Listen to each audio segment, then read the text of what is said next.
அப்ப நீ இல்லையா என் தங்கச்சி? நான் நீ என் தங்கச்சி நினைச்சுன்னா வரா.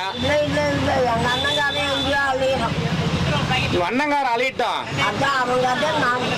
உன் கதை வந்து என் கதை.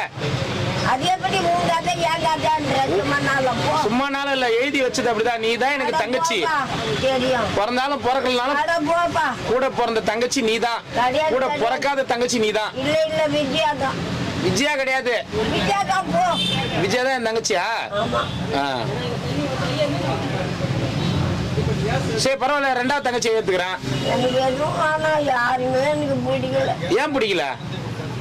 அந்த அளவுக்கு ஆவி. ஏன் பெரிய ஆவி காமிச்சிட்டாங்களா? எல்லாத்துக்கோ கேவலமா இருக்கு. எனக்கு உக்கார இடம் இல்லாத பண்ணி விட்டு பிள்ளாட்டு பார்த்த காட்டிக்கிறாங்க. கேவலமா இருக்குதா? இப்ப துணி எல்லாம் நஞ்சிச்சுன்னா காய் வைக்க கூட இடம் இல்லை. மழை வரும், இப்ப வராது, இன்னொரு 3-4 மாசம்